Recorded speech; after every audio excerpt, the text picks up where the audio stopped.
Hello, everybody. Welcome to episode number 14 of the Natural Female Muscle Podcast. Today, we are joined by WNBF Pro, Chelsea Doherty.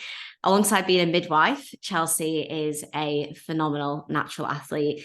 Her competitive career had an incredible start in 2021, where she took an overall at PCA and then also finished her season winning WNBF Worlds and being awarded her pro card in FitBody. Last year, Chelsea then also took to the stage again for her pro debut, where she took top 3 in her first show at WNBF Worlds as a pro, which was incredible. And ultimately just a really, really amazing entrance into the bodybuilding scene from a competitive side of things, and one that I'm very, very excited to get into. So Chelsea, thank you very much for coming on today. Thanks for having me on. It's really good to be here. No, it's amazing to have you on. And we literally were just speaking before we started recording, and I was saying how I saw Chelsea at Worlds last year. And it was really, really incredible to see her on stage. And I think so many people can attest that when you also see, especially like physiques on stage in real life, it really puts into perspective how incredible somebody looks. And that's why I'm so excited to get you on today and to just dive more into your journey. And I really, really appreciate you for coming on and wanting to share that as well. Thank you. It's great to be on. It's something a bit different, but no, it's exciting. It is. So are we okay to kind of start by bringing things back a little bit? I always think it's nice to give people a little bit of context in terms of like what got you into training and then also bodybuilding as well. I know sometimes training then transitions into maybe bodybuilding. What was that kind of journey like for you as a whole? Yeah, so my mum actually competes, so that's kind of where it all started. She's been competing since I was really young, so I've kind of grown up seeing her meal prep, all that kind of stuff, and watching her at shows, which was always great to see. Yeah. I mean, to be honest, not many people's mums do that kind of thing, so it was a little bit strange as well, but no, it was really great to see. So I started training because of that. Yeah. I was also a fitness instructor, so she'd take me through like her spin classes and stuff like this. I really struggled with my weight when I was younger. Like I was overweight. I was like 13.5 stone. I'm only 5'4", so that's quite a lot when you're like 15, 16. So yeah, I was a bit of a cardio bunny to begin with. Kind of ventured onto legs, never touched upper body. Yeah. And then I started uni, and me and my friend Kyra, she's also a bodybuilder, we were like, oh, shall we just go for it? Just do a show. I was like, oh, there's no way I can do that. It's so hard because you see people who compete, the dedication and commitment it takes, you're like, there's no way Yeah. to do that. So I spoke to my mum and she was like, oh, just do it. Like start a prep. If you don't like it, you don't need to do it. I was like, right, okay. So then I started. I joined with Pro Prep, like Andy and Steph. Yeah. Yeah. I started with them and instantly it was such a great connection. Like they were just so welcoming, and understanding and all that kind of stuff. And it wasn't just the physical side of things, it was kind of everything. Yeah. A really good fit to begin with. Yeah, and then started competing and got the bug. Yeah, just straight from the get-go. But Yeah. you had such an incredible like baseline and foundation even going into that prep. So I know you were saying with your friend, like you're like, shall we just go for it?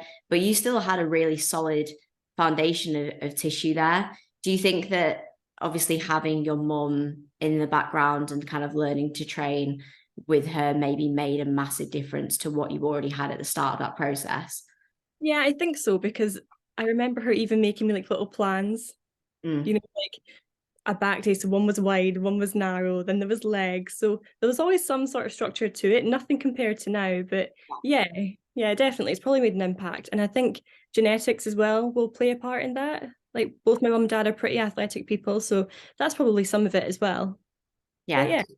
Was that always something that you did find quite inspiring that your mum did as well? Because I know a lot of people sometimes look up to like parents or family members who've competed and it almost like puts them off a little bit. Was it always something you actually quite liked looking up to? So initially, if I'm honest, no. And she knows this as well. Like I saw what she did and I really thought it was inspiring. I did. And the amount of commitment and dedication, but I never thought I could do it. Yeah. Go to the cinema and she'd be sat there with like her Tupperware eating her chicken and rice. I'm like, oh, I'm so embarrassed. Just have some sweets. And she's like, no, but I can't. And now I totally get it. But initially, no, it wasn't something I ever thought I would do. No. Has it brought you a bit closer now that you can kind of like get why she does a lot of those things as well? Oh yeah, definitely. Like she's been my rock throughout my preps. You know, when you're doing your steps in the morning and no one else is awake, but of course my mum is because she's doing her steps too. So I'm like, hi, I'm really hungry. I'm doing my steps. Have you guys ever prepped together? No, never together. We're always just kind of out of sync. That's But no, so cool though. That is really cool because I know a lot of people sometimes don't have, family members who even kind of get it at all. So that's amazing that you kind of have that alongside the process. And I'm sure that makes a huge difference alongside it. yeah, I couldn't imagine not having that support, to be honest. Like I've got friends and stuff now who are in that circle, but I didn't before. Yeah. So That's really cool. And obviously, like you just mentioned there, like Steph and Andy played a huge role in that, which for anyone who's listening who doesn't know, Steph and Andy run the WNBF UK and both WNBF pros themselves as well and phenomenal coaches. How did you actually like find Steph and how did you end up reaching out to working with her and what did that process kind of look like? yeah, so it was on Instagram that I had seen pro prep coaching and I'd seen them for a while. So I live in Aberdeen and Steph is also in Aberdeen. So Okay. it was like a good fit. So I reached out, had a consultation. I still remember it. I was so nervous. I was like, so here's the thing. I'd like to do it, but I kind of don't know if I want to do it. And she was like, right, we'll just slow down. Like we'll start a plan, some Yeah. sort of structure and just see how you feel. And then yeah, it was fine. Yeah. Did you kind of go straight into a prep with that, or did you guys actually like set a bit of a baseline before you went in, or was the prep kind of like straight planned out from the get-go? No, there's a bit of a baseline. So it was towards like the tail end of COVID. So, you know, people Oh, were okay, yeah. garages or gardens and stuff like that. So yeah, it was towards the end of that. It was more just getting like my food on track. So because of shift work, it is all over the place. I'm sure you probably had shift workers on here before, but oh my, it's like a different world. How, But what were like some of the biggest things that you did to actually manage that then? Because like you just said, even just getting everything on track, like never mind a prep, it's yeah, like actually just like getting meals in and feeling good going into sessions. What were some of the biggest things, or what are still like some of the biggest things that you found made that so much easier for you to manage? yeah, I would say preparation. Yeah. Imagine you come off a night shift and you've not prepared any of your foods. You're not going to want to do it. No. But also remembering might be quite a brutal way of thinking, but it's me that's going to be on stage at the end of the day and it's my physique that's being judged. So everyone's set of circumstances are different. And just because you do shift work isn't a reason to completely like, kind of half-ass it. So I was like, well, I just need to do it. Otherwise, I'm not going to go on stage. I won't feel confident. You Yeah. know, what you see on stage is a reflection of like what they have done. If Yeah. that makes sense. You can't go on Yeah. stage and go, by the way, I'm a midwife and I do shift work, so take it easy. You just need to Yeah. It's a frustrating one, isn't it? Because it's like at the end of the day, you still have to be in a deficit, you still have to get the job done. And if yeah, it's harder in your situation, it is what it is. And you don't unfortunately get like a let go card on the day when you get on stage.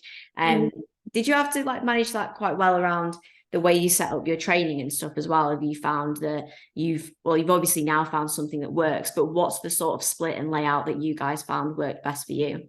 yeah, so I'm predominantly night shift.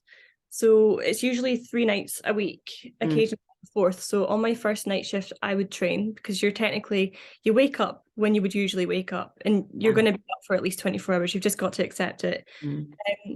So I would usually take an extra meal with me on that day because if you imagine, say you get to like, 10 o'clock at night, that's my first break usually. If you've finished all of your meals, you've got until 7 the next day. You Yeah. can't go that long without food. So things like protein shakes really helpful. So that's like almonds, apples, like just little things that you could quickly grab. Because again, you always get breaks. So things that you're able just to walk past and like shove in your mouth and then go back to work. So yeah, stuff like that. Just ways of making it easier. And did like feeding back a lot to Steph like throughout the prep make a huge difference with that? Yeah, so I mean, Steph knows my body inside out now, like Andy does as well, but the fluctuations in body weight as well with shift work are mad. So initially I used to really freak out because I'd finish a set of nights and be like 2 kilograms heavier. You're like, I've done nothing different. Like I'm checking all the boxes. But they would just be like, there's a trend. Don't stress. It will come off the next couple of days. So now, like, I don't even bother. If I see my weight go up, I'm like, it is what it is. because it will come down. But the more you stress, it's not going to come down because your cortisol is higher. So yeah, there's lots of different things like taking vitamin C at the end of nights will help. Drinking lots of water, making sure you are getting a lot of sleep. So the more you do it, you kind of learn little things that work for you. They're not going to work for everyone. Yeah. Yeah, that mentioning on the fluctuations is such a good point there, because I know so many people who are like stressing. They're like, why is my weight not the same? It's like, well, your day-to-day is not the same, and that's not anything you can change. But just knowing, like, as long as you're doing everything that you're doing, like everything will eventually play out a little bit. And did you find in that like first prep in 2021 that your like ability to kind of handle that like mentally and physically just kind of improved a lot, or did you find that you had a bit of a like shock to the system initially? Like how actually, like just as a whole, did that prep end up going from start to finish? So the prep itself, I feel like was really smooth. Obviously you have your moments, don't you? You have your wobbles, your moments of self-doubt. You've never done it before. Yeah. But also because you've not done it before, there's not as much pressure, because you're like, well, I don't know what's going to happen. I don't know how I'm going to fare against everyone else. So, yeah, it's almost easier in a way. My second prep I found much more difficult because you've done it before. You know how hard it is. You kind of know what's coming. Also with my mum being a competitor, like she's really good. Shout out to her. So everyone's always like, oh, you know, you're Layla's daughter. And I'm like, yeah. It's almost like a lot to live up to. So yeah, the pressure is definitely more your second season, I find, especially because I got my pro card my first season. I didn't ever expect that. Honestly, I didn't even cross my mind they were giving out pro cards. I was just great to be there. I was so happy to be on stage and in Vegas of all places. Then I was like, oh, I'm a pro now. Oh my God. And you're starting from the bottom all over again. Yeah. You know what I mean? Like these girls are big and they've been doing it, some of them for years and years and years. I mean, look at Steph. She turned pro. Massive. Jacked. Like she's just all shoulders, isn't she? So yeah. Yeah, she's literally just got doubts upon doubts upon doubts. Crazy. Yeah. That's crazy though, because it's weird. Like so many people often say that they put more pressure on themselves in the first season and then they come around to the second one. But I think, I mean, it changes from person to person. I think you gave a great perspective there. I was saying how, like, actually, because you have no expectations, like you can enjoy it a lot more, aside from maybe like the little bit of pressure from like being like your mum's daughter and like people kind of like knowing you a little bit. And then that obviously affected you more going into this past year. And how did you end up like managing that then going into, you know, the second season after the wins that you maybe hadn't expected to take the year before? Yeah, so in the second season, again, I tried to kind of tell myself there's no pressure because it's your first year as a pro. Like, again, nothing's expected of you. I didn't even think I was going to place, you know, it was never really in my head. I just wanted to go there and have a good time. Yeah. And more experience on stage. And again, the Worlds is always somewhere funky, isn't it? So I was like, LA, that's great. So yeah, I just kind of went there with the mindset of have some fun. It also, people talk about like, you know, wait until you've got the best sort of set of circumstances to do a prep. And that's the mindset I've had, but I've came to realize even if you start off with the best set of circumstances, they're going to change because that's life. So as a whole, that prep was much more difficult than my first, just because of certain circumstances, but like I still did it. So it was a great kind of personal achievement that although it was a bit of a shit show, I did do it and I still managed. So it was quite an emotional one for me because there was so many points where I was on the phone to Steph, like, I'm done, absolutely done. Just cancel my membership. I don't want to be coached anymore. She was like, get a grip, Chelsea, just get a grip. Were they physical like challenges or more like mental challenges that you were having that year? I would say more mental, like everything's completely fine now. Totally fine. I would say it was when I started my prep, I thought, oh, this is great because everything, I had like my ducks in a row. I thought, oh, that's good. And then my 5-year relationship at the time had finished. For a while, I was kind of, you know, sleeping on a couch, which is totally fine, but then not getting a great sleep. Like me and my ex-partner are totally fine now. He'll laugh if he listens to this because what a time it was. And then I moved out and I was like 6 weeks out from the Worlds and I'd moved out. I was like, oh my God. So yeah, it was a bit crazy, but I don't know, in a way it was nice because I was like, I still did it. I could have just been like, no, it's too hard or whatever, but no. No, and like you've proved to yourself through doing that now that you can crack on with anything regardless of the circumstances. And No, we're going to be as hard as that, is it really? no, I'll be okay. yeah, not as 6 weeks out as well. So that's like immense that with Honestly. that you still cracked on with everything. I think that having somebody like Steph in your corner there with Yeah. that to just be like, Chelsea, you're fine, like crack on, you're going to be good to go, does help so much. Because if you have somebody who is like, oh, okay, maybe it's not okay, let's just kind of, but you work so hard up until that point as well. It's like sometimes you just need a little bit of a kick or somebody to just support you and remind you that like you got this. Yeah, love sometimes I think. Yes. Sympathetic doesn't work for me. No. I'm like, you need to tell me to get a grip. Be a bit mean. Just tell me to get a grip. And that's what she did, and it worked every time. So Yeah, exactly. And it definitely paid off with like the end result and everything that you did get at Worlds, because you came away with that top three. that was so unexpected. Yeah. What was that day like for you and like the whole experience of doing that show in LA? Mm-hmm. The day was great. It was a long day. It's always a long day, isn't it? But I was quite lucky. I think I came on at like 1 or 2-ish. It wasn't too late. No. I was so tired. I was sat in the audience watching everyone like falling asleep. And I was like, wake up. Sipping my black coffee. But no, it was really good. But I think because initially I'd had a few shows lined up that year. A little tester show because you've not been on stage in a little while. But then because of everything that had kind of happened, I thought, no, I just want to focus on. I found that was easier. So I think if I'd had a bit more practice on stage, I did have a guest spot as well, but I guess you're not being judged. You're just like, yeah, you're not even lean, are you? You don't even feel right. You're like, I'm in a bikini, but I'm not stage lean. This is so strange. Yeah, I feel like I was a bit nervous. And I don't know where the nerves came from because the whole day I was fine. And then I got to going on stage. I think it's maybe when you compare yourself to some girls. Yeah. I'm always going to be one of the smallest. I'm 5'4", quite small in stature. Yeah, but some of the girls were absolutely jacked on that stage. I was like, oh, I'll just leave now. Yeah, and the Worlds, they always put you through their poses. Like they put you through your quarter turns. Yeah, properly. Oh, wow. I think there was a bit of a mess up with the sheets to begin with. So we're all in our front relaxed for honestly about 3 minutes. I was like, oh my God. I was like, I'm gonna die. But the whole day was great. When we did our sort of comparisons and came off stage, because they announced top 5 kind of backstage to you guys when you come back. But they didn't come very quickly to announce anything. So we're all kind of like hanging around.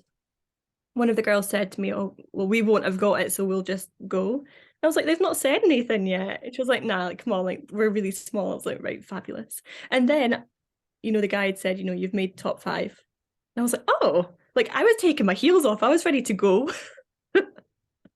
So that alone was absolutely amazing. Just top 5 was great. And then you made top 3. I know. Crazy to look back on. Absolutely crazy. Because again, I didn't have that expectation.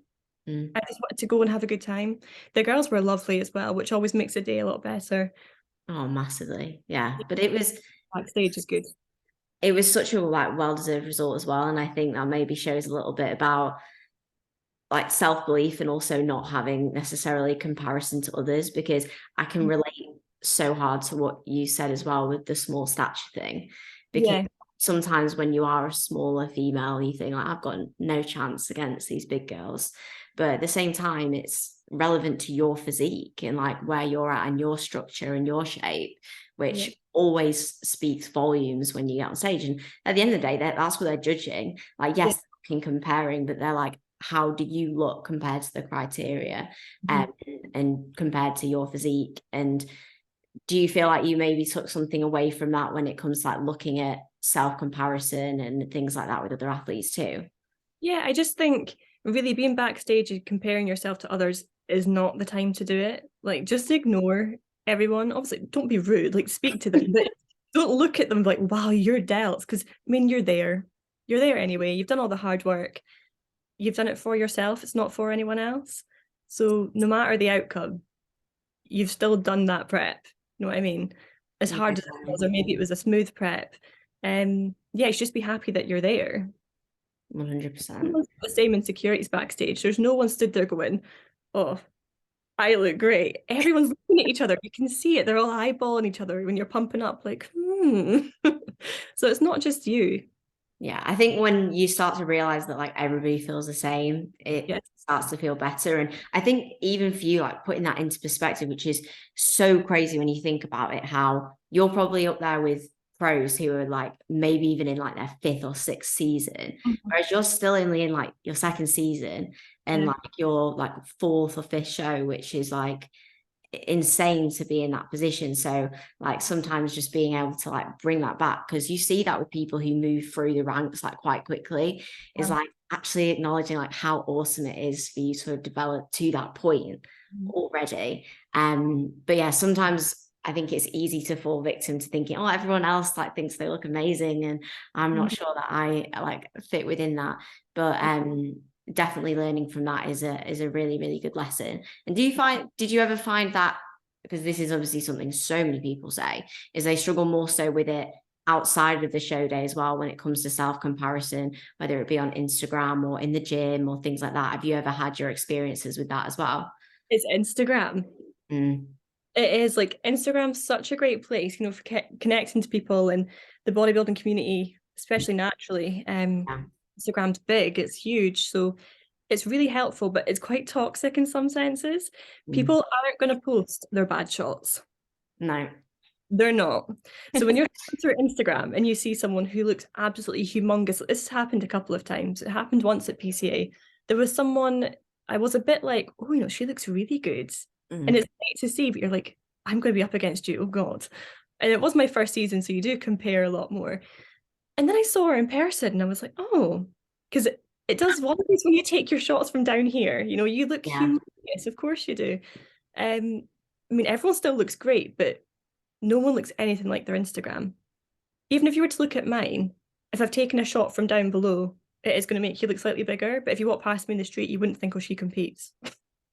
Especially being natural, we all look so small. Like, look at me now. I look tiny. I know. But Instagram's a funny place for that kind of thing, especially when you're so in your head in prep. And every day it's just like, well, someone else is really shredded, someone else is more lean than you. And you compare. Yeah, big time. I think it's a natural thing to do, isn't it? But then it's like coming away from it and then just remembering that like what we are in person is ultimately what matters the most. And that's the biggest thing that you always see with Instagram, is like you see someone in a single shot when they're also not moving. But then when we're on stage, we're all moving through poses. And that's where you actually see somebody's physique as well. Exactly. And it's not just the way you look, it's your posing, it's your stage presentation, it's your tan, it's your bikini, it's your hair, it's the full package. And unfortunately on stage, you can't like take a screenshot of where you look great. Because you're going to see any flaw that you have, because it is a bit brutal actually, bodybuilding, isn't it? Never did I think I'd be on stage in a bikini being judged by people I don't know and people watching. You can't hide anything, unfortunately. No, you think about it, you're like, oh, it's a bit weird that we're just getting on stage and everyone's just criticizing us.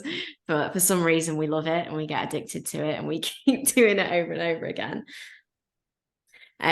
One thing I actually really wanted to ask you about that PCA show as well was generally, because I know you even said there, like there was somebody that you'd seen, you thought they were massive, and you maybe saw them in real life and you're like, oh, okay, I'm actually okay.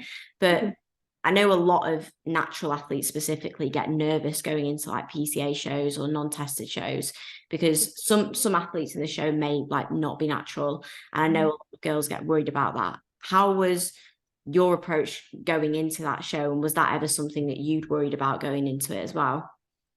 It was something that I did worry about a little bit. I tried not to think about it too much, because you can flip it on its head and go, well, there's no pressure because I'm natural here. So there's another way to look at it. But it was also a first timer show, but some of the girls were jacked. They were really, really big, but at the end of the day, it doesn't matter how big you are. Like, if maybe the shape isn't there or the stage presentation, because it is a full package thing, then you could be the biggest person on stage, but if you can't pose particularly well, you're going to be marked down on that.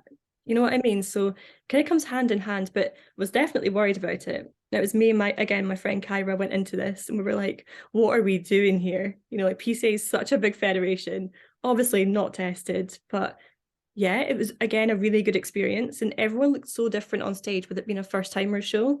Yeah. Like, the range of physiques was just mad. Like, everyone looked great. But it was interesting to see how different everyone is in their own way. They take their own flair on posing. You know, PCA's got a different style of posing, doesn't it? It's all very jazzy and it's really fun, and the routines was great. But I had no expectations, no nothing, because it was my first ever show. I think just getting through the day was the goal. I mean, getting through the day, but then coming away with an amazing result is definitely not a bad thing either. Not at all. Was that like quite a shock for you on that day as well, like getting that result? Oh, definitely. Yeah, because I've never gone into a show thinking, right, I want top this or top that or to win. It's just, you know, I really enjoy the prep. As cliche as that sounds, I really like it. Like, if I could do the prep and not compete, I would still do it. I like the prep. In some sort of weird way, I like being in a deficit because it forces you just to focus a bit more. I find it makes everything a bit easier. Like, it makes my work easier. Oh, wow, really? Yeah, because I've got something else to think about that's taking up my time. It's not just work. You know what I mean? Your attention's kind of elsewhere. So, yeah. Do you actually find that like work is a bit easier, like you're saying, when you're in a deficit versus being in like off season and like having more to eat and more and like less to do? Do you actually find that more difficult? Yeah, I do, because we have tea trolleys at work, right? So you hear little wheels coming down the hall and you're in your room with your women. You usually get a knock on the door and someone goes, oh, tea time. And there's cakes, there's biscuits, there's crisps. So when you're in your off season, there's a bit more flexibility. You're like, but I can actually eat that. Yeah. And that's the dangerous point for me, because when I start, I can't stop. That's just me to a T. I've always been like that. But in prep, you know you can't do it. So you're like, no, it's fine. There's no temptation because you know you can't. At the end of the day, it's you that has to get on stage. And if you're having tea trolleys every night, it's going to show. Yeah, it's going to add up. Add up, and all they're great tea trolleys. So yeah, I find it more difficult. How, speaking of off season as well, what is sort of, well, how's your off season actually going at the moment? And what are sort of your goals leading on from this point? Because you've taken that top 3 spot now, which is already such a high place to be. So where have you felt coming off the end of that prep that you've just had leading into like this off season? What are your goals and how are you kind of getting on with things so far? Yeah, so coming off the back of 2022 season, honestly, I just wanted to gain weight but feel comfortable within me. Yeah. The biggest goal is what I kept saying to Steph was, I just want to feel happy being a little bit bigger. Because I really kind of struggled with it in between my first 2 seasons. I only had a couple of months between them, but I gained quite a lot of weight, as people do after their first season, and I really struggled with it mentally. I've always had like a little touch of body dysmorphia, I would say, just from like teenage years, being overweight and then desperately trying to, you know, you're on the treadmill for like an hour and a half. Yeah. Then you're on the bike and then you're doing something else. Just, yeah, I think like most women when they're younger. So it wasn't even like, oh, I really want to gain muscle. I just wanted to be happy within myself. Yeah, of course. Bodybuilding isn't maintainable if you don't like yourself in your off season. Like, that's where all the work kind of comes in. That's where you do gain muscle, but you need to be in a surplus. You are going to be heavier. It's really difficult as a woman, not just as a woman. Some men will struggle with this too, but I feel like as a whole, we struggle with it a lot more, like our body image. You know, you go from being like really lean to, well, more normal, but we don't like it for some reason. So I've reached that point. Like, I'm very happy with the way I look. I'm at the moment maybe 14 kilograms above stage weight, which is a lot, actually.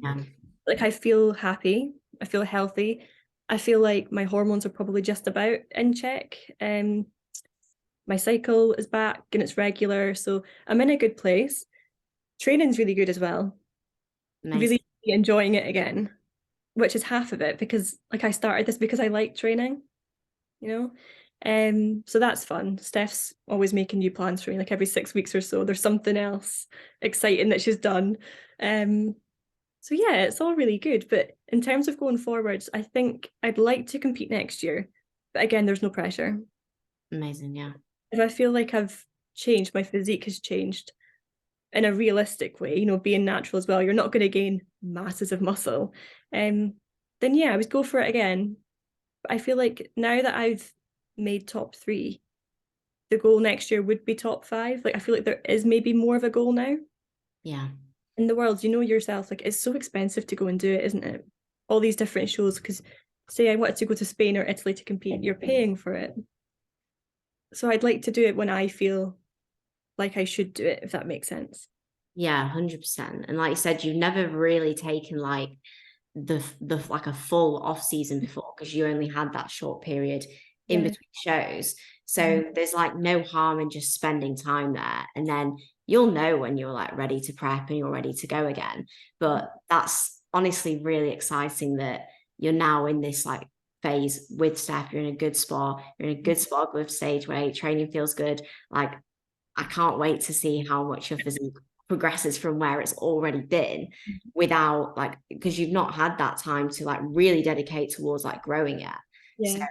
I think that seeing that on your physique with time is going to be really, really exciting. Yeah, it is exciting. Like that's what I love about bodybuilding, is you're always growing. Like really, you're never going to look the same on stage. No, not when you train hard. But it's even more amazing like doing it naturally. Um, yeah, I suppose it kind of depends on like the environment you train in as well. Mm. The gym that I train in Aberdeen is a great gym. Like everyone competes, either competes or they're strong men or powerlifters or something like that. But there's not like a big pool of people who are natural either. Okay. So yeah, I mean, I just think there's something about doing it naturally that's really inspiring. Do you actually quite like that in your gym? Because I know you just said there's not like too many like natural people who train there.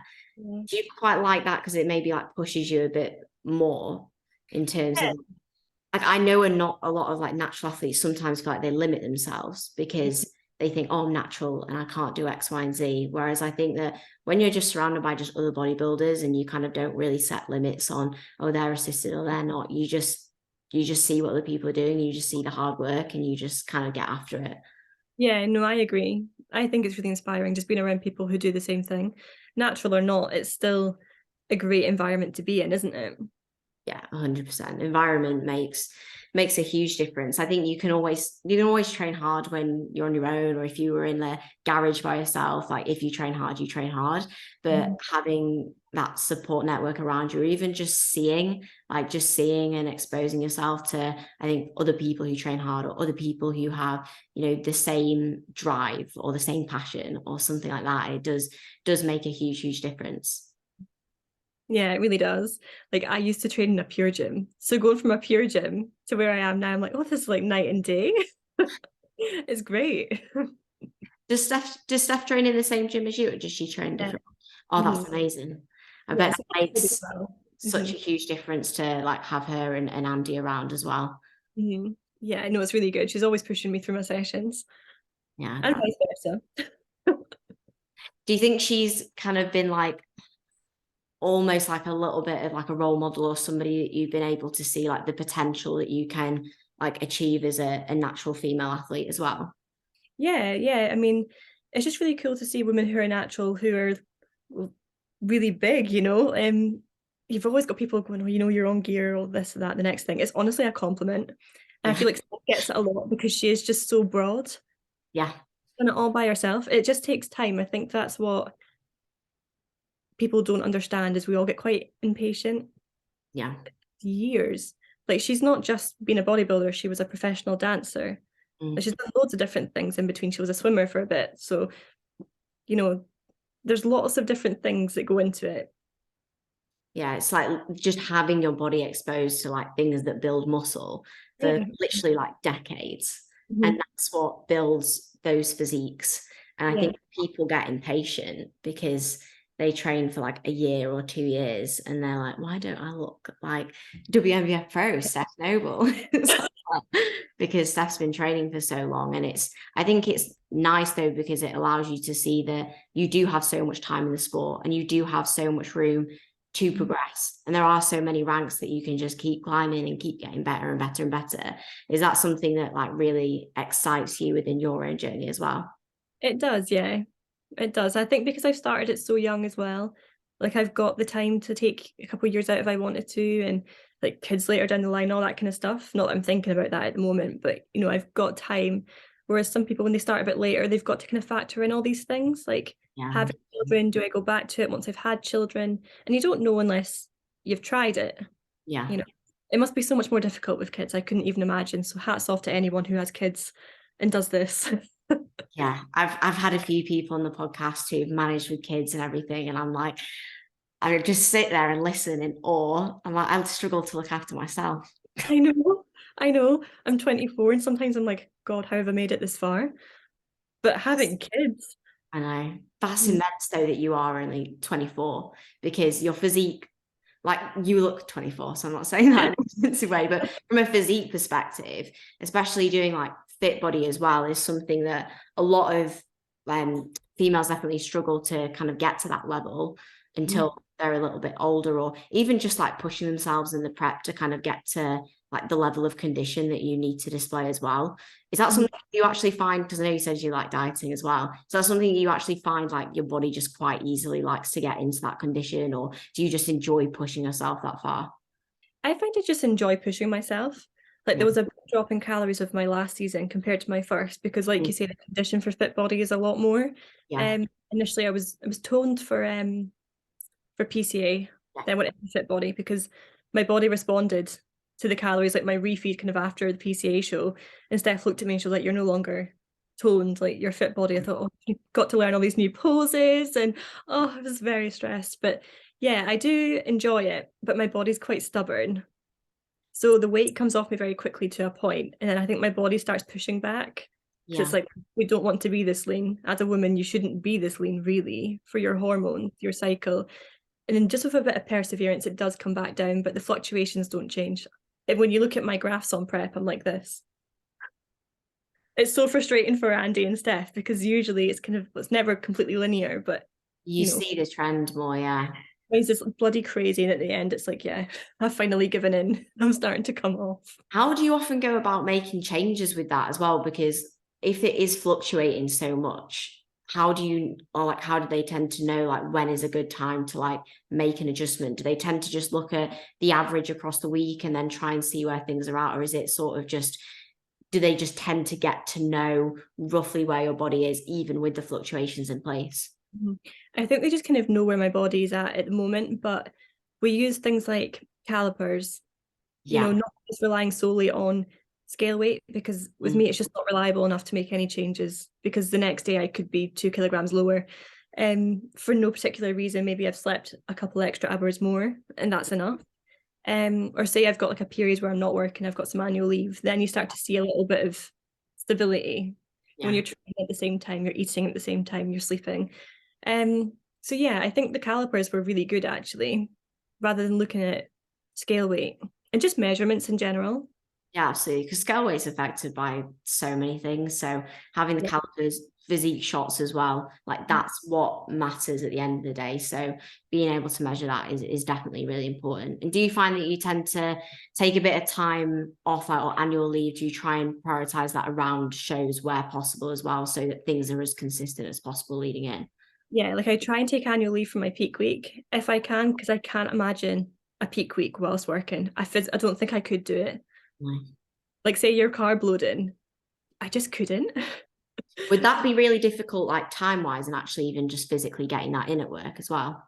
Yeah, yeah, because we get 2 breaks at work, but I think everyone kind of knows the state of the NHS at the moment, so you don't always get those 2 breaks. Yeah. Sometimes you struggle to even go and pee. So if you imagine like trying to cram in 8 meals, it just wouldn't happen. No. sneaking the rice into my room. Like, don't tell anyone, but I've got a meal that I need to eat. Yeah, there's no way. No, it's a very, very like smart idea to obviously be able to take that leave. And I think it's like it's really crucial that you've been able to share that, because I think a lot of people worry that if everything isn't like perfect or really consistent throughout the whole prep, that it's like pointless, or it's like you can't make progress. And it's like, no, not really. Like, yes, in the times where it matters, it's good to obviously have a consistent environment, but as you just shown, like as long as you're doing all the things that you need to, and then you're prioritizing that time when you need that time, you know, it's not going to have an effect on your progress unless you let it. And I think the biggest thing I've seen from you, just even talking to you about it, so you don't let these things like stress you out. And that's probably the worst thing, is that people stress, and then the stress has more of an effect than the actual thing itself. Yeah, like you make it 10 times worse. Yeah, you really do. I think also your coaches play a big part in that, just keeping level-headed. 100%. And if you've been with them for a while, I think that's also the beauty of not coach hopping, is you've been with someone for, say you're with them 3-4 years, they know you inside out, and not only that, but you're friends, so you can be completely open. And if you are maybe feeling a certain kind of way, speak to your coach about it. You know, it's a service that you pay for at the end of the day, isn't it? So say you have a cheat meal, or something's happened, you're not feeling quite great that day, just speak to them, because they're always going to be there for you. They're not going to be angry. I just think people need to just relax a little bit more. You're human. Things are going to happen. Not every day is going to be great. And you will slip up. I think everyone slips up on prep. There's maybe a select few that don't, but I've slipped up many times. And you just come clean. You're like, oh, you know, it's a bit shit. Shouldn't have happened. That's what the coach is for, and that's what the process is for. Like, we're not robots, and we're not like meant to be like perfect, but having the support network there, and always like, just as long as you can learn from things, and as long as you can get the support that you need in situations, like that's actually what allows you to be like the best athlete and be the best bodybuilder. It's not pretending that everything's fine or pretending that nothing's bothering you, when actually like you're just a normal person, like living a normal life and having a job and having stresses, because that's just part of living. Exactly. And I think sometimes even just a conversation, just getting it off your chest, feels really good. And it's important that they know what's kind of bothering you, because your weight's going to reflect that as well. Absolutely. Again, you're stressed, you're going to hold weight. Maybe something significant's happened. So it all makes sense. And the more information they have, the better everything looks. You know, it's not just, oh, we've had a random spike in your weight over the last couple of days. It's, you're quite stressed. Maybe that's what it is. So yeah, I just think be honest with people. Sorry, go on. It took me a little while to do that, because I was like, almost thought you've kind of got to be perfect, but you don't, because no one is. No. Yeah, the sooner you accept that, the better. 100%. Put way more stress on yourself by like telling yourself you need to be perfect, when it's like you just find out nobody's like that, and it's just a load of BS. And that's the whole Instagram thing as well, though, isn't it? Yeah, I've never once slipped up, or I've always hit my cardio, I've always hit my steps, I'm sure. If you have, amazing. You see it a lot with people, I think, post show as well, when they say a lot of that stuff as well. And do you think that that's like having that communication, having that relationship maybe helped you, like, or even just how the experience was from your first season compared to your second season post show? Did you find that it was better the second time compared to the first time? Yeah, because I think I'd kind of made all the mistakes. I say mistakes, I suppose they were, but I don't want to be really negative about it. But I probably didn't go about it in the best way, and I didn't want to do that again. But I think that also made me quite nervous, because I was like, what if I do that again? Because it wasn't a nice place to be in. Feeling really uncomfortable, like not wanting to wear certain clothes and being nervous outside, like the anxiety and all that kind of stuff, which is really strange, because I'm not like that as a person. So it's not a nice feeling to have, because you're like, oh God, you just feel so uncomfortable all the time. And there's nothing worse. Like, you can't be uncomfortable within yourself all the time. It's not good, is it? So yeah, like me and Steph had spoken about this even whilst I was prepping. I was still thinking about post-show. I was like, I just want to start to eat intuitively, but be happy. So the first couple of check-ins, there was no taking weights, there was no measurements, there was no pictures. It was just, how do you feel this week? How has eating been this week? Like, what's been stressful and how have you responded to it? because I'm quite an emotional eater as well. Something happens, I'm like, all right, Nando's, because that's going to solve all my problems. Yeah. So yeah, I think that was really important for me. Just kind of taking the bodybuilder hat off and just not even thinking about that. It's just trying to feel normal, like confident, sexy, strong within yourself. So yeah, now that I've kind of got there, obviously I still have my days. Now I can just focus on other things. Yeah. I think life's too short to be uncomfortable all the time, and bodybuilding's not worth that. Yeah, 100%. I think initially it can maybe put you in that position where, like, post the first prep especially, you feel that uncomfortability. But I think that it's weird because the more that you actually go through being heavier and then being leaner, you realize that body composition doesn't define like how comfortable or how confident you should be in yourself. It's more about how you feel. And I think that, like you've just said, with how you spoke about things with Steph as well post show, the way that you feel and the way that you're actually like going about things on a day-to-day is way more important than what the trend on the body weight says or what your measurements say. It's like, that's not really like what you're like feeling on a day-to-day basis. And I think that the more that you can get in tune with those things and communicate them, for sure, you know, with your coach, with your friends, with your family, whoever it is, definitely makes a huge difference, and is always going to lead you into having like the most successful and most enjoyable bodybuilding journey as well, I think. Yeah, but like every prep's going to be different, every off season's going to be different as well. Like I feel I look different. I'm probably holding the weight differently to my first kind of, not even off season, I think it was like 4 months in between where my weight just went woo. So yeah, I just feel different within myself. And Steph does say, you know, every prep will be different, your rate of weight loss will be different, it will come off different areas. Then also having more muscle, you are going to be that bit heavier. It's not masses of muscle, but you're going to look different holding extra weight. So yeah, it's always different. Yeah, everything changes, and looking forward to some changes, I suppose, over the rest of this off season as well. Yeah, it's exciting. I'm very, very looking forward to seeing everything else play out, and definitely seeing when you get back on stage, whenever you do get back on stage as well. But thank you so much for going into, you know, all the bits with your journey and sharing, like, definitely the mindset perspective that you've given with your whole view on bodybuilding, your whole view on managing things with work has been so insightful, definitely for me to listen to, but I know that a lot of people will listen to this as well and take so much away from that. So thank you so much for sharing that today, and thank you so much for coming on as well. It's okay, it's been great fun. Thanks for having me on. You're welcome. Do you want to let everyone know what your Instagram is as well, so they can find you on there as well? I think it's just Chelsea Doherty _. I'm like an old lady, I'm actually checking right now. I think it is. Yeah, Chelsea Doherty, and it's like 2 underscores. Perfect. Right. I'll make sure to put it in the description, but everyone make sure to go and give Chelsea a follow. Definitely a journey that you will want to keep tabs on. It's just such an inspiring athlete. So thank you very, very much for coming on today. Thank you everybody for listening. As always, if you did enjoy the episode, if you can like and subscribe on YouTube or follow and rate on Spotify, that would be amazing. And I'll be back again next week with another episode.